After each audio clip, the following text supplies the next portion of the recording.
Stephanie Bain, I have a books. I'm a book nerd. There's so many books. Hello everyone, Stephanie here. Today's video is going to be my February wrap up. And I am so happy to say that I read 7 books and a little bit of a new book that I just started reading. I'm just like, yes, because I haven't really, last few months have been horrible when it comes to reading. But, I'm getting my game. I'm getting back on it. So, let's just talk about the books now, Stephanie. The first book I read this month was Pride, Prejudice, and Zombies by Seth Grahame-Smith. I believe I gave this a 4 out of 5 stars. But this is just based back in the 1800s, late 1800s, early. I'm not exactly sure.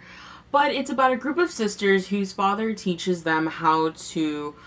he really invested in them learning how to fight against zombies because they have a huge plague of them, and it has a lot of love in it. If you guys know Pride and Prejudice, it's literally that story with zombies, at least from what I could tell from the movie, because I've never read the original work, but I really enjoyed it. It wasn't fast-paced at all, but it was enjoyable, and I love the characters even when I was hating them. I liked the writing style, even though it was very different. I liked the time period. One thing I do wish is I wish it had more interactions with zombies, even though there was, a decent amount. I wanted more bad zombie-assery. But I also do have a review for this, a non-spoiler one that I'll link below. But I really did love this book. It was so much fun. There was only 2 parts that I thought were a little slow. But that was the first book of the month. The second book I read was The 100 by Cass Morgan, which is about people who live out in space because something happens to the world and there's radiation everywhere. And I want to say it's been 200 and something years since anyone's been on Earth, but they get 100 of the most dangerous kids, pretty much anyone under 18, and they send them to Earth because things are happening on the Ark. I don't know if it's actually called the Ark, because that's what I call it because of the show. But I don't actually remember.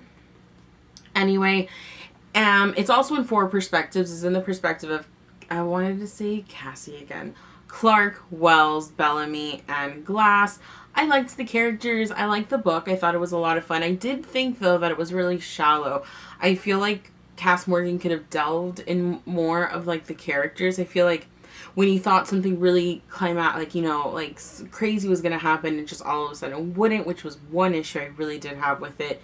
Anticlimactic for sure. But, it was enjoyable. I liked the flashbacks. I liked the way it was written.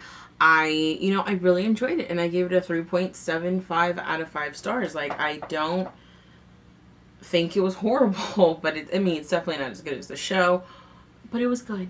I liked it. It was a lot of fun, and I do plan on finishing the series this year at some point when I buy the books.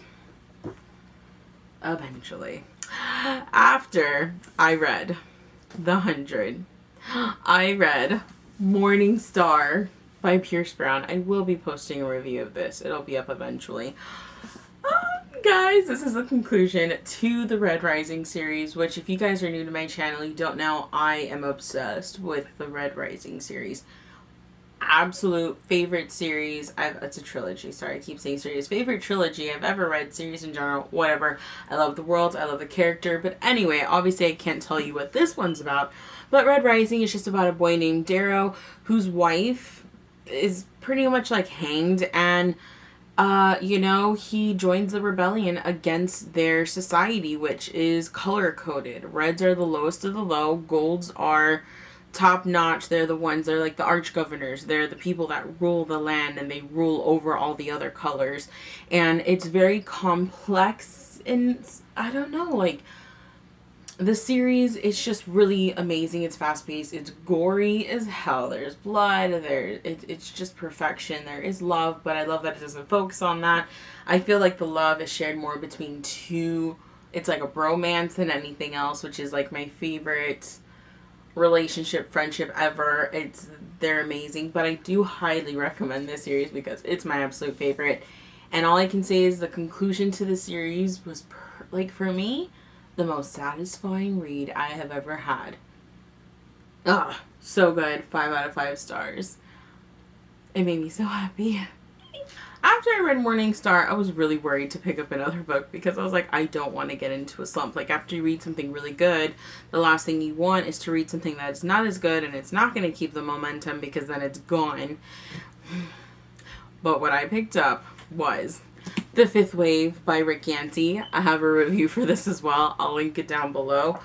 Guys, I really love this. This is about a girl named Cassie who, you know, she lives in a world where aliens came to take over. And they started eliminating the human population in waves. The first wave was... after the first wave, only darkness remains. After the second, only the lucky escape. After the third, only the unlucky survive. After the fourth wave, just one rule applies: trust no one. So, like, you know, they, there was dark, like, you know, they took away all their electricity. There was flooding, disease, and just, like, all these things happening to them. And Cassie survives, and she's just trying to get to her brother, and that's where the story, like, unravels. It's in multiple point of views, which I did really enjoy. It was a little confusing at first, not because the characters are alike, but because you kind of get, like, an intro to the characters before you find out, oh, that's that character's chapter type thing. I hope that makes sense. That's just how I imagined it in my head. But I really enjoyed this. I gave it like a 4.5 out of 5 stars. Or 4 out of 5. I don't know. I really loved it. I thought it was a lot of fun. I loved all of the characters. I think Rick Yancey did a very good job of making all of these characters really believable. Like, it was just so good. It was so good. And I loved it. And immediately after reading that, I had to go out and buy The Infinite Sea by Rick Yancey. You know, I've heard not so many great things about this. Because, I mean, one thing is, yes, the sizing is quite ridiculous. How much... I mean, that's sad. It should have been the same size, if not bigger. That's, like, my only complaint. I wanted more from this. But at the same time, you know, it's just, like, the story, and I can't tell you, obviously, for spoilery reasons, but I just felt like the story continuation was so good. Like, I really loved it. I loved it the same way I loved The Fifth Wave, but this one's not, like, super fast-paced and action-packed. Obviously, it has action, because it's amazing. But it, like... I don't know. I can't explain it. I really did like the second book a lot.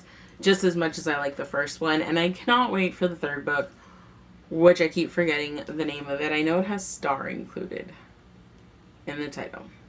But I can't remember the name of it. But anyway, I gave this also a 4 or 4.5. If I didn't give it a 4.5, I need to fix that. Because I know I meant to. Don't know why I didn't. But I loved it. And again, can't wait for the last book. Oh, it's so good. After Infinite Sea, I was still in the mood for, like, dystopian, post-apocalyptic, you know, like, science fiction type thing. And I picked up Endgame, The Calling by James Frayne, Nils Johnson Shelton. I loved this book. I gave it a 4 out of 5 stars. I thought it was fun as crap. I'm sorry if it's glaring. It was so much fun. Super fast-paced. Like, this book was not as fast-paced as The Fifth Wave, but it was fast-paced. It's just about a world where there are 12 family, like, you know, like 12 lines, 12 family lines, and every generation, each family line trains their youngest, like, newest born when they're of age, for a thing called the Endgame. They don't know when the Endgame is coming, and all it is it's determining when the world ends, who's going to survive. That's pretty much what it is. And so the story follows in all of the perspectives of the people. The only complaint I really had about this book was I feel like you didn't get enough character development. Like, you get some, and I like it, but I feel like there could have been more. Other than that, though, the action, it was just so descriptive, and I could imagine everything perfectly in my head. The story was great. The cool thing is, though, you get a lot of information, but I feel like with how much information you get, you're still left with, like, what the fudge is going on? What's going to happen? How is this going to end? I don't know where this is going to go right now. I really liked it. Like, it was very good. The last full book I read this month was the 13th book in the Sweep series by Kate Tiernan, which is The Reckoning. I loved, You know, I'll always say it, like, this is one of my favorite, like, witch series I've ever read. I just think they're so much fun. I love the characters. I like that even though they're teens, they're not that annoying. I really enjoyed this book, and I thought Kate Tiernan did a great job. Like, I will tell you, as the series keeps going, it does switch from one main character to, like, another, but it kind of bounces back and forth between those two main characters, and, like, the storylines and stuff, everything goes together beautifully. And it's just about a girl named Morgan who doesn't know it, but she joins a coven in school, and she turns out to be a blood witch. She was just adopted. And then bam. Trope, yes, because it's that trope where it's like, oh, you know, the person is, like, super special and they didn't know it.